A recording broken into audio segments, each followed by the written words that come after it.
वो चले बर्तन बाहर रख करके अंदर चले जाती है, तो वो रास्ते का जो जाता हुआ कुत्ता रहता है वो क्या करता है, टांगे उठाकर क्या करता है,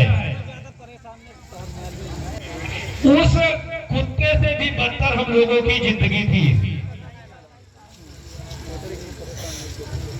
तो बाबा साहब ने संविधान लिखा, उसमें हम लोगों का अधिकार दिया। उस अधिकार के बल पर ही आज हम जहां पर बैठे हैं, जहां पर खड़े होते हैं, हर जगह ये बाबा साहब की देन है, किसी और की देन नहीं है। ना कोई मुल्ला, ना मस्जिद, ना कुछ मंदिर, ये सब बकवास है। कहीं से हमको कोई सुविधा नहीं मिली है। जो भी सुविधाएं मिली है वो संविधान की देन है। इसलिए आप लोग खूब पढ़ो। इसीलिए कहा गया है शिक्षा वह शेरनी का दूध है। अभी भाई साहब ने कहा कि शिक्षा वह शेरनी का दूध है कि जो पिएगा वही दहाड़ेगा। तो इसलिए आप लोग खूब पढ़ो, खूब मेहनत करो। संविधान को जरूर पढ़ना चाहिए, ना ज्यादा सही एक पन्ना पढ़िए। संविधान की बुक ला करके रख लीजिए, संविधान को पढ़िए, उसमें सारे हक दिए गए हैं हम लोगों के।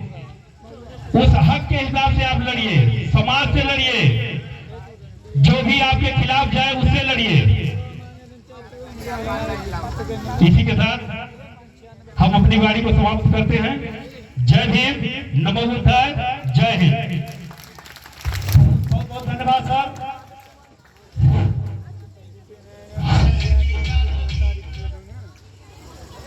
एक बार पुनः चेतन शर्मा इस बाबा साहेब भीमराव अम्बेडकर के जयंती समारोह में आए हुए सभी अतिथि, माताओं, बहनों, प्यारों बच्चों को जन्म जयंती के पावन अवसर पर लाख लाख बधाई देते हुए, अब मैं अभी सर को सुन रहा था। आप पेशे से टीचर हैं, हमको इतनी बात समझ में आई, इतना सुनने के बाद इनका जो हमको मूल अर्थ समझ में आया।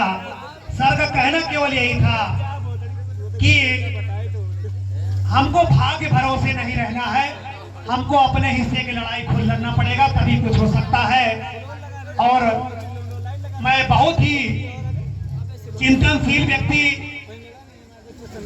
हमारे बड़े भाई रमेश चंद्रा जी का आह्वान करूं। इससे पहले मैं सर की बातों में अपनी दो लाइन जोड़ते हुए कि तकदीर के खेल में कभी निराश नहीं होते और जिंदगी में कभी उदास नहीं होते। मत करना यकीन हाथ की लकीरों पर, तकदीर तो उनके भी होते हैं जिनके हाथ नहीं होते। तो बाबा साहब भीमराव अम्बेडकर ने कर्म में विश्वास किया, संविधान लिखा। 2 साल 11 माह 18 दिन तब करने के बाद जो संविधान मिला, इस देश के कुछ ऐसे तत्व मैं आपकी जानकारी के लिए बता दूं कि अभी तक संविधान में 100 संशोधन किए जा चुके हैं। और हम अगर प्रहरी की तरह सजग नहीं रहे तो धीरे धीरे, जैसे संविधान को खत्म करने की बात तो नहीं, मगर उसके एक एक जैसे एक पेड़ होता है उसकी टहनी को धीरे धीरे काटा जाता है, वैसे जो है कुछ व्यवस्थाएं, कुछ षड्यंत्र इस तरीके से चल रहा है, जिसका सीधा उदाहरण आज के मेन पेज पे आपको मिल जाएगा कि रेलवे में जो पूछताछ केंद्र है उसपे अब उसको भी ठेके पर देने की व्यवस्था की जा रही है। आप सोच के देखो थोड़ा सा कि बाबा साहब ने क्या हमारे हक, हिस्से, अधिकार और सम्मान और उस तरीके का आरक्षण देने की जो व्यवस्था की, उसको किस तरीके से धीरे धीरे काटा जा रहा है। और हम लोग आज की डेट में आप देखिए, मैं कोई पुरानी न्यूज नहीं बता रहा हूँ, जो इंक्वायरी पे आप रेलवे में जाएंगे तो वहाँ प्राइवेट व्यवस्था है। बाबा साहब ने क्या इसीलिए संविधान लिखा था कि वंचित, शोषित और इस 85% आबादी को संविधान की व्यवस्था के अनुपालन में जो आरक्षण है वो न मिले।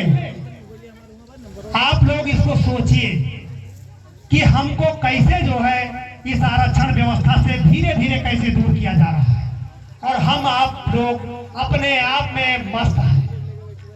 चलिए, तो रही थोड़ी सी बात उसकी कि हमको सोचना ना सोचना, मगर एक संकल्प लेके आज इस जयंती के अवसर पर जरूर जाना है कि बाबा साहब ने अगर संविधान लिखा और कितने कठिनाइयों के बावजूद इस संविधान जैसी पवित्र ग्रंथ को तैयार किया, जिसके अनुसार ये देश चल रहा है, अगर उसमें किसी भी तरीके से अगर छेड़छाड़ होती है या उसमें बदलाव होता है तो सीधा सीधा उसका मतलब है कि हमारे हक अधिकारों का कहीं ना कहीं हनन हो रहा है।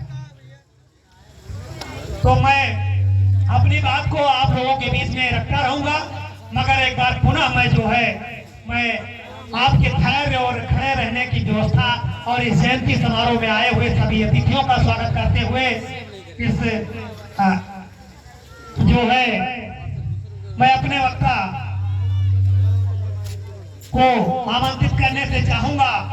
उसके पहले आप उनके सम्मान में जो है एक जोरदार तालियों से खड़े होकर के, क्योंकि वो कोई महान शख्सियत है हमारे बीच में, परम आदरणीय भाई रमेश चंद्रा जी, मैं उनको चाहूंगा कि वो आवे और इस बाबा साहेब भीमराव अंबेडकर के जयंती के अवसर पर हम लोगों को उनके विचारों से उन्होंने अपने विचारों से हम लोगों को अवगत कराएं। और मैं आपके सर के सम्मान में केवल यही इतना जोड़ूंगा कि आज की डेट